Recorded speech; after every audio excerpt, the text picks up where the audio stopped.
एक ऐसा नाम जिसने एशिया से यूरोप तक के तख्तों को हिला दिया। एक ऐसा बादशाह जो लंगड़ा था लेकिन उसके कदमों से शहर कांपते थे। कोई उसे इस्लाम का सिपाही कहता है तो कोई खून का प्यासा जालिम।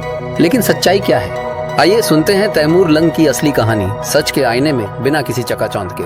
चलिए शुरू करते हैं।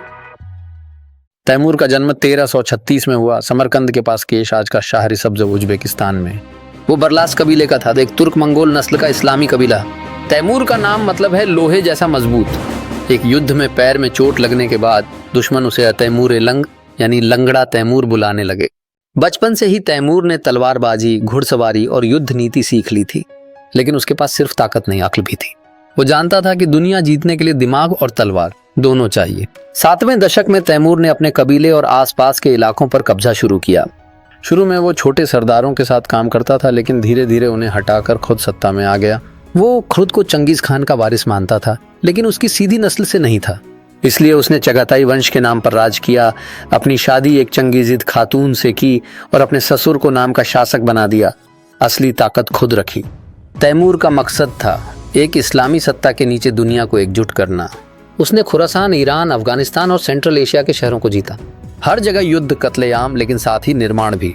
1484 में उसने ईरान पर हमला किया, हेरात, इस्फहान और शिराज जैसे शहरों को जीता, लेकिन जीत के साथ खून भी बहा। इस्फहान में उसने हजारों लोगों का कत्ल करवाया और उनकी खोपड़ियों से मीनारें बनवाई। फिर उसकी नज़र हिंदुस्तान पर पड़ी। 1398 में तैमूर ने दिल्ली पर चढ़ाई की, रास्ते के हर किले को तोड़ा, हर शहर को लूटा और हजारों को मार डाला। दिल्ली में तुगलक सुल्तान नासिरुद्दीन महमूद उसका मुकाबला नहीं कर सका। तैमूर ने दिल्ली को बर्बाद किया, अनमोल खजाने लूटे और हजारों कैदियों को समरकंद ले गया। तैमूर ने ममलूक और उस्मानी सल्तनतों के खिलाफ चढ़ाई की। दमिश्क, अलेप्पो और बगदाद उसके निशाने पर थे। 1400 में बगदाद, जो उस वक्त तुर्कमानों के कब्जे में था, उसने तहस नहस कर दिया। हजारों लोग मारे गए। दमिश्क में उसकी मुलाकात मशहूर आलिम इब्न खल्दून से हुई, जिसने तैमूर की बहादुरी और क्रूरता दोनों को अपनी किताबों में लिखा। अब तैमूर की नज़र पड़ी उस्मानी सल्तनत पर। वहाँ के सुल्तान बायजीद ने यूरोप के कई राज्यों को हरा दिया था। 1402 में अंकारा की लड़ाई हुई, तैमूर बना बायजीद। ये एक अजीब जंग थी, एक मुसलमान बादशाह दूसरे के खिलाफ। नतीजा, तैमूर ने बायजीद को कैद कर लिया। यूरोप में डर फैल गया। लोगों को लगा तैमूर पेरिस और लंदन तक आ जाएगा, मगर तैमूर पलट गया। उसका नया सपना था चीन को जीतना। 1405 में जब तैमूर चीन के लिए निकला, ओतरर में सर्दी और बीमारी ने उसे घेर लिया। 60 साल की उम्र में उसकी मौत हो गई। उसे समरकंद के गुरे अमीर मकबरे में दफनाया गया। कहा जाता है उसकी कब्र पर लिखा था, जो मेरी कब्र खोलेगा उस पर तबाही टूटेगी। यानी अजीब बात है कि 1941 में जब सोवियत वैज्ञानिकों ने उसकी कब्र खोली, 3 दिन बाद जर्मनी ने रूस पर हमला कर दिया और दूसरा विश्व युद्ध भड़क उठा। क्या ये इत्तेफाक था या कुछ और? तैमूर की छवि 2 रूपों में मिलती है।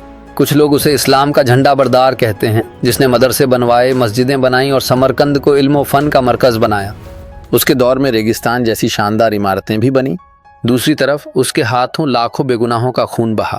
खोपड़ियों की मीनारें उसकी पहचान बन गईं।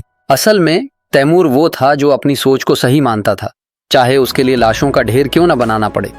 तैमूर लंग, एक इंसान, एक बादशाह, एक अफसाना, हीरो या जालिम, इसका फैसला आप करें।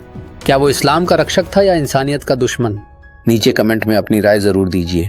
और अगर ये वीडियो पसंद आई तो लाइक करें, शेयर करें और हमारे चैनल को सब्सक्राइब करना ना भूलें। मिलते हैं अगली दिलचस्प कहानी के साथ। तब तक खुश रहिए और मस्त रहिए।